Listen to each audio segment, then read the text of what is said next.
What if you had 6 more months left to live?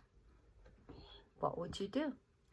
Hi, it's Ella from joyfulnewlife.com, and I help people discover the best version of themselves in a joyful life that begins with just one small step at a time.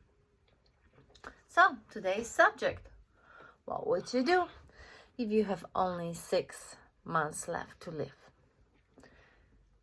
Let me start with asking you that. What would you do if you woke up in the morning and you have $1,440 in your account with a note that you can spend it however you want, but not a dollar more, and what is left over will be lost the next morning you wake up? There's no rollover, okay? And then you wake up again, and then you have another $1,440 in your account that you can use however you like, and it will not roll over to the next day. What would you do? How would you spend it? Would you leave anything in the account without spending it so it's lost forever? Would you have wasted? You see, you already are receiving it every single day of your life. But instead of a dollar sign, you're receiving 1,440 minutes every day to use it however you like. And it's gone by the end of the day. And no matter how you use it, or if you wasted it or not, each one of us has 1,440 minutes to use every 24 hours. If you're like majority of people, you spend around 480 minutes doing the job that you hate or dislike.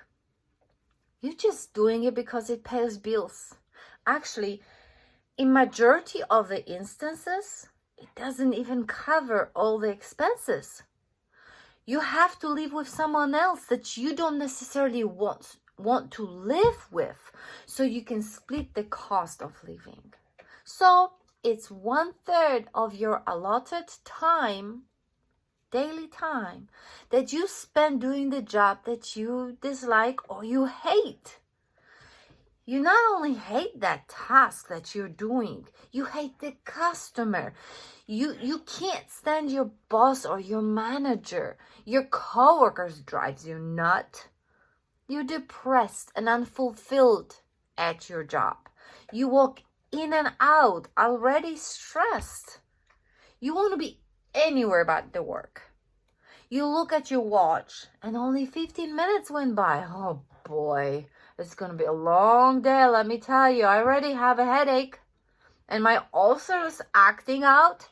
It's not even noon and I already need something strong to get me through the rest of my 465 minutes.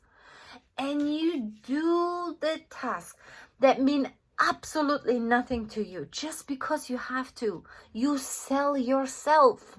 Yes, you do. You sell yourself, your valuable time that you can never have back, because once it is used, it's gone forever. You sell that precious commodity to do something absolutely that you cannot stand. And the end of the workday cannot come fast enough, right? You're not even in your body doing your job. Your mind is somewhere else. And you wonder why you don't receive that promotion. Oh, it's unfair. You complain to your spouse maybe. They don't respect me. It's prejudice. They're against me. I hate that job. But you stay at your job for years. And every day you talk about how bad it is, how much you hate it, and how undervalued and disrespected you are. So, from 1,440, you take away the time that you spend on job, 480 minutes, you have 960 left. Of course, you have to get to work that you hate, right? And the traffic is usually terrible, awful. If you're lucky, it takes you only 30 minutes each way. but sometimes it takes longer. Let's just say it takes 30 minutes. Let's be optimistic. So you pull out of the house. Jeez, I know it. The stupid traffic. Man, every day is the same BS. I'm tired of it. Oh, no. You're not gonna get in front of me. No way. You huff and you puff and you get your blood pressure. You throw your fist high in the air. You honk and you yell at the other drivers who can't hear you anyways. How dare you cut? So you maneuver out of there just to cut him too. Let him see how it feels, right? To be cut, right? Yeah, you show him. Let him see how it feels to be cut. Yeah. The justice has to be served, right?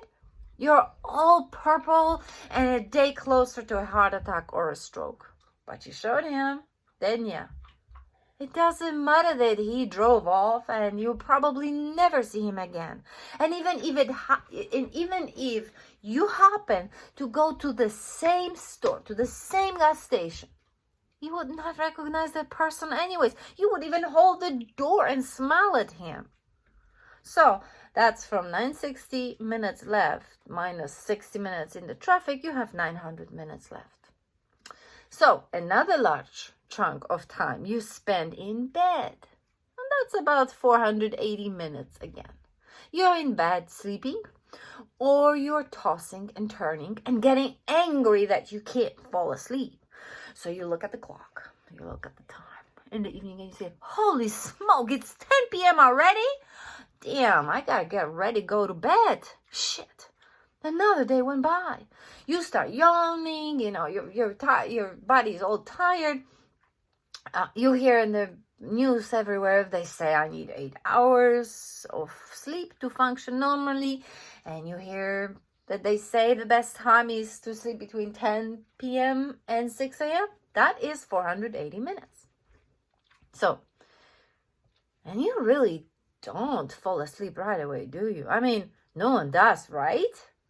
It takes time to think the problem's over, the conversation that you need to have in your head. I should have told my husband this, or I should have told my wife that. Darn it, those crazy kids drive me nuts. They're so disobedient, clueless. Oh, I hate my neighbors.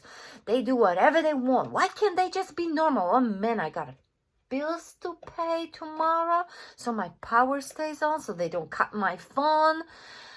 What should I eat tomorrow or cook? My family's so picky, darn it. They don't even like anything that I cook. Or I'm really tired of the same food every day. Jeez, I'm overweight. I'll just stick to the salad tomorrow. Oh man, what are the customers, patients, my clients, put whatever applies to you, thinking, treating me like that? I mean, they're so selfish, they're so centered, demanding. Who do they think they are? What am I, their servant? Oh boy, I can't fall asleep. Oh shoot, it's already 1:30 a.m. and I'm still up. I can't fall back asleep. I have to get up in 4.5 hours. I'm gonna be a zombie tomorrow if I don't sleep at this very instance, right now. I shouldn't be drinking that coffee so late. I shouldn't be drinking that tea or soda, whatever, I have to get up to pee again. Oh, it's 3 a.m. already. So you start to panic. You're so frustrated. You actually can feel your heart pounding so fast and hard in your chest. You are hot or you are cold. Your feet are cold. Oh, this bed is so uncomfortable. I need to change the covers tomorrow. It makes me so hot. I'm hot. Whatever it is to you. No one better talks to me today. That's what you say to yourself. They better not even look at me funny or I'll snap. I didn't have anything to sleep. So, from your 900 minutes that you had left, you spent 480 about in bed. That leaves you with 420 minutes. I assume that you're taking a shower or bath and using the bathroom throughout the day. And the majority of us spend about anywhere between 11 to 30 minutes in the morning to get ready for work. to use the toilet, take a shower if you're taking a shower, wash up, brush teeth, hair, get dressed, etc. Some of us shower in the evening, spending on average, 8 minutes. Some take 15 minutes, some take less, some take more. Maybe you spend about 10 minutes a day on average sitting on the toilet throughout the day. It's not really a scientific time frame. It's just an example of an average person grooming and eliminating toxin daily. So let's just say it takes you 45 minutes in the bathroom altogether. So from the 420 minutes we take away 45 minutes in the bathroom. That leaves us with 375 minutes left. We gotta eat, don't we? So how much time do we prepare food, or go to the restaurant, order food, or we go to the gas station to buy it? Any place. So how much time do we spend to consume it? Well, it depends. How many times a day do we eat, right? Let's just say an hour or an hour and a half, 90 minutes, okay? Like breakfast, lunch, dinner, snack, whatever, your coffee break. Maybe it's more for you, maybe less. It's not science. It's just to make an example. So from 375 minutes we take away 90 minutes spent for food preparation, ordering, eating, whatever, drinking. That leaves us with 285 minutes in a day. Do you see where I'm going with it? I have only named few major things that each one of us does every single day. And we all work or go to school or take care of our households, right? As the majority part of a day. And we all have to sleep, eat, wash ourselves, eliminate. You have 285 minutes left in a day. How do you use them? Do you waste those precious minutes watching news that stress you out even more? Oh, another disaster, another crime, darn it. Another strike of Mother Nature. What? Those politicians, they fight all the time. This world is going to hell. Has there ever been a time that you turn on the news, you smile and you said, oh, all is well. Oh, what wonderful news. Oh, I love it. It's such a bliss. Life is a bliss. I love it. No, it never happens. It never happens. Let's say you don't watch news, but instead you binge watch shows or movies or, like internet videos. Or you waste your time on social media, looking through the feeds, looking at someone else's lives and commenting on it, where they have been, what they have done, what they ate, bought, wore, whatever, how they spend their time. You don't live your life. You're watching other people living their lives. Let's assume you don't watch TV, internet video. You have no social media access, which is hard these days.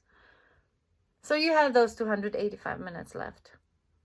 How many of those minutes you spend arguing with your partner, with your neighbors, yelling at your kids, at someone, or calling a friend or family member to complain about how other people's behavior just pissed you off, offended you? Oh my gosh, they offended me. They bother me, or you gossip about others. So now, what if you were told that you only have 6 more months left to live? That's it for you. 6 more months, not a day more. What would you do? Would you do anything different? What would you do different? How would you change your life? I have a few guiding questions for you. So ask yourself, if I only had 6 months left to live, would I stay at the same job? Would I? Do you enjoy what you're doing? Do you see the meaning and a purpose for you in what preoccupies the majority of your waking hours? Do you wake up in the morning excited about the possibilities of the day and everything in it? Do you feel inspired by what you do? Inspired means in spirit. Do you feel in spirit? Do you feel your spirit moving you to do your work? Or are you basically just a dead body at a dead-end job, just getting by till the next paycheck, uninspired, bored, hating every minute of that job? What makes your heart sink? Whatever it is guaranteed that there is a demand for your talent, your skill, your knowledge, your abilities. What would you do if there was no such thing as money in this world? What would it be? What are your interests? Do it as a side activity with the potential of becoming your full-time employment in the future. If you do what you love, you'll never work a day in your life. I think that's a quote by Mark Anthony. I'm not sure. So, find what you love to do. First for pleasure in your own life. And if you persist in it, turn it into an employment. It has to happen. People's personalities and interests change throughout the course of their life. So what might have worked for you in the past may not make you happy any longer. Even if you study to be a surgeon, but you hate your job, but instead you love floral arrangements, follow your passion. Those that take risk following their bliss are always rewarded beyond their wildest imagination. Wealth is not only monetary, folks. I know a lawyer who was super stressed with her work. She felt obligated to continue her chosen career because it took her a long time, lots of effort, lots of money to get her degree and pass the bar. But her heart was in real estate, where she found her bliss and she loves it. And she actually makes more money right now. So the next question to ask yourself: if I only had 6 more months to live, would I stay in the same relationship? Really, it should be plural, relationships, because we have relationships with partners, with kids, with parents, with neighbors, friends. We have lots of relationships throughout our life. So if I ask you, if you had no history, let's pretend you start to live on right now, from now on, and you only have 6 months. Who would you choose to live with? Would it be with the same people or person that you live with right now? Or would it be someone completely else? If you live with someone because it is not your choice, but you have obligation, it's called slavery. If you live with someone because you're supposed to or have to, for the variety of reasons, you lack dignity, and I feel sorry for you. This is not freedom. This is not love. It is imprisoning yourself. Literally, you are in prison living with someone that you don't want to live with. And I'm not talking here about living with your minor children. That is a separate issue. You are responsible for your minor children until they are legal adults. But how do people you live with, including your kids, treat you? Do you allow the people in your house abuse you in any way? Even your kids abusing you? Mistreating you? Talking to you bad? Are you giving them the right to treat you like a victim? Yes. I ask, are you giving up your rights? No one can abuse you without you giving them permission to do so. Have you given up your control over your own well-being to your close one? You always have a choice. I have more information about it on a different video. So, if you only had 6 more months left to live, whom would you choose to surround yourself with? How would you want to be treated by them? What kind of people they would be? The next guiding questions to ask yourself. If I only have 6 more months to live, would I stay in the same house, in the same town? Where would I choose to live if I had no awareness where I live up until right now? You have no awareness. Would you stay at the same place? Or maybe south of France, Thailand, New Zealand? I don't know. When you look at the globe or a map, where would you go? What's keeping you from going? Is it fear that you're not going to make it? Believe me, you are so much more resourceful when you strike out on your own into the unknown territory than you can think. You find people, opportunities, possibilities that are awaiting you if you follow your heart. I dreamt to move to America when I was just a little girl growing up in Poland. And I did. I spoke really little English. I didn't understand Southern accent at all. And I didn't know a single soul in this country. I arrived with 1 suitcase, 50 pounds, and a heart full of desire to make it happen. Was it easy? No, but it was thrilling. And my life has become so much better for it. When there is a will, there is a way. And you can say, well, I would have done it if it was just me, no kids, no house, no responsibilities. I'm young. Yeah, I would have done it. Now it's too late. You could judge me that I did it when I was very young, but I did it again. And that time I moved to Canada with my family. It took me about a month to situate, find a daycare for my child, find my way around town, and about 2 months to find work. It turned out that Canada was not what I wanted, so I returned back to the States. I know people who try few countries before they decide where to establish roots. And I'm not telling you that you should do something drastic like changing country. But if you have always wanted to live by the water, for example, why are you still in the crowded downtown? If you dream about living in a small loft in a city where everything is just a subway right away, why are you in a few hours a day traffic in suburbs? Why do you feel like you have no choice to move?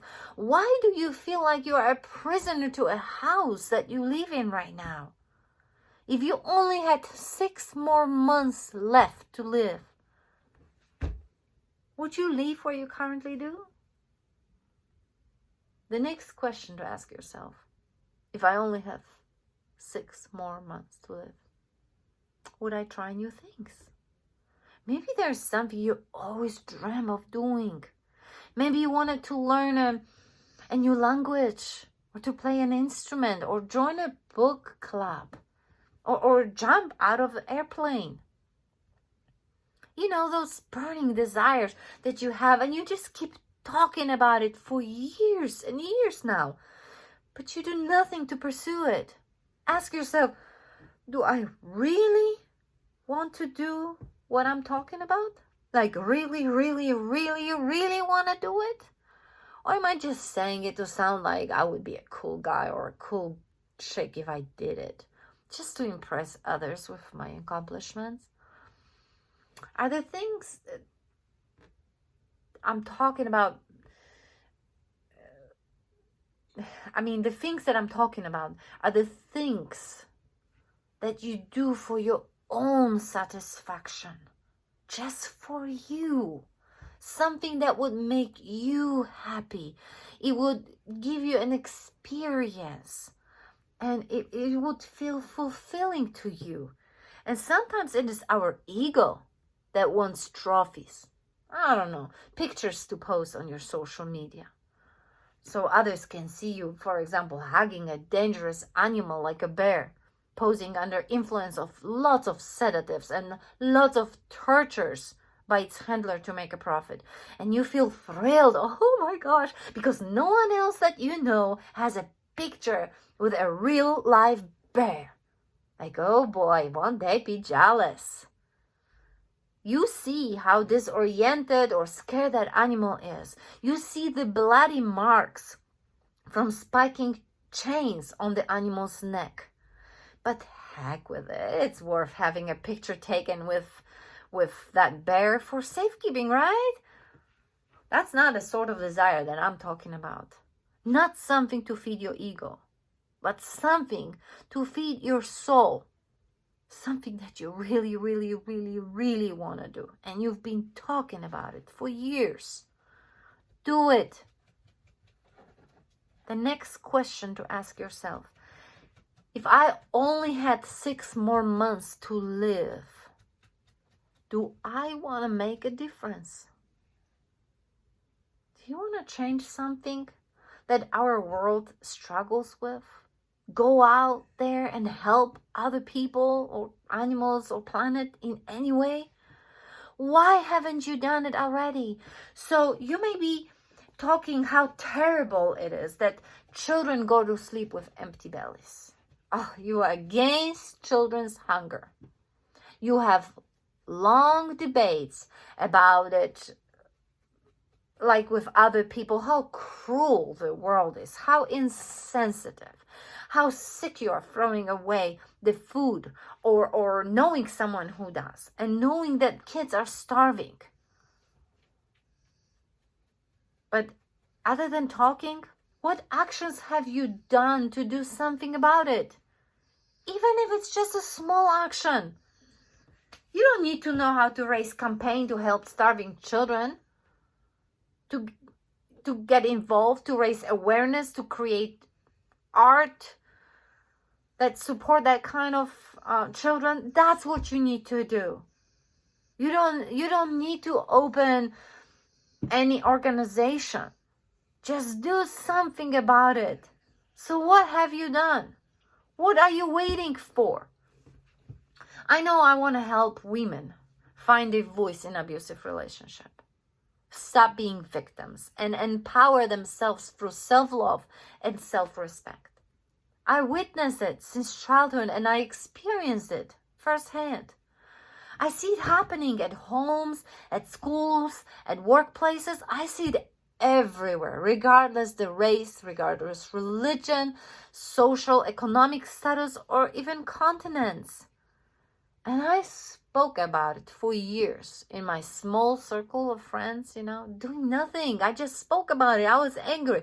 I was against abusers instead of being for freedom from fear and control for all the people. Once someone close to me said that, if I am not part of a solution, I must be part of a problem. Talking about a problem is part of a problem. So stop complaining and about the injustice and start taking action. Stop being against something and be for something. When Mother Teresa was asked if she can march against the war, she said, no. But if you have a march for peace, I'll be there. So what are you for? What difference do you want to make to help others, be it human, animals, plants, to improve quality of life, to help Earth? And why haven't you done it yet? The next question to ask yourself: if I only have 6 more months to live, how much sleep I'll get to feel good? Do you know that a big part of sleeping is not knowing what to do about yourself, about your day? And when people are excited and pursuing their true calling, the calling of their hearts, they don't need so many hours of sleep. That is, of course, if they eat well too. Did you notice how tired you are after you eat a heavy meal, or you eat too much sugar, salt, or junk food, your body feels heavy, lethargic, you're sleepy, groggy, your mind feels foggy, man. It's a garbage that we eat. How much would you really eat? And how often if you follow your internal signals instead of scheduled meal times? I stopped eating breakfast because I was never hungry in the morning. I eat when I get hungry. So I wake up at 6 a.m., but sometimes I'm not hungry till like almost noon. Other days I'm hungry at 10 in the morning. It depends. I don't force my child to eat only because it is dinner time. If she eats some fruits at 3:30 and she's not hungry at 6 when we have dinner, she knows where the kitchen is to warm up her food when she gets hungry. And I'm not saying that you should do it. Maybe you have a medical reason to eat at certain times. Maybe you need to take your medications with the food every 8 hours. I'm not here to tell you that you should cut your meals, but pay attention to what you eat and how much of it do you eat. Have you noticed how are our kids, all the children who are busy playing, it doesn't even cross their mind that they are hungry, because they're not. They're just busy playing. They're busy having fun. They just grab something and whoosh, off they go playing. They don't preoccupy themselves. Oh, let's see. I just ate my breakfast. What should I plan for lunch? It's only 3 hours away, so maybe I should think about it. What about dinner? Let me think. Oh, the only time children overeat is when they are taught to do it mindlessly, sitting in front of TV with like a big bag of open chips or a pack of cookies or a gallon of ice cream. I said taught. They are taught, yes. There are always exceptions to the rules, but majority of people are not born to stuff themselves with food until everything inside your belly hurts. It feels miserable, and you're depressed about not having any control about the amount of food you just stuff down your throat. And eat more because of how sad we feel about our inability to control ourselves. And the same goes for using any kind of addictions and any kind of addictive behaviors. You see, our bodies are temples, and we are treating it terribly. How can our spirit live in a body that is so worn out? By our treating it so poorly. I'm often ashamed of my mistakes of overeating during Thanksgiving or some other holiday or birthday parties until belly hurts from just being full. I am a full. So immature. I'm working on it. How would you move your body to keep it going strong? Do you see where I'm going with all those questions? Finally, ask yourself this. If I only have 6 more months to live, how old would I be if I didn't know my actual age? Would I be young, middle age, old? Would I be productive and energetic? Or tired and complaining about pain here and there? What kind of personality I would have if I choose for my last 6 months of life? Would I be more relaxed, assertive, maybe childlike, creative? Or would I be stressed, nervous, anxious? What kind of a human being I would like to describe myself when I face God, Source, or my own consciousness? You can lie to anyone, but you cannot pretend who you are at the core. You cannot pretend that. It really doesn't matter if it's 6 more months left to live, or 30 years, or 7, or even 70. At the end, it will be nothing but a blink of an eye. So the future is not promised to anyone. None of us know exactly when our end of this life's journey ends. It doesn't matter if you believe in afterlife. in continuation of life in a different form. Or if you believe that that's it, this is it. If you knew you have only 6 months left, how would you change your life? Are you living the best version of life that you are capable of living? Are you proud of your life? If not, start now. Start today. Past is gone, done with. It doesn't matter if you've been terrible. It doesn't matter the mistakes you've made. It doesn't matter that you've been an asshole and you've hurt people. It doesn't matter. And future is not promised to anyone, and it doesn't actually exist. We only have present moment, and present is a gift. So do the best you can do. The most valuable commodity in life is time. Time is not money. Time is more than that. Time is everything. You have 1,440 minutes deposited each day. You use it or you lose it. How you use it, it's up to you. Stop wasting the most valuable resource given to you. Thank you for your time today. This is Ella Badura. And for more information, go to joyfulnewlife.com. See you soon.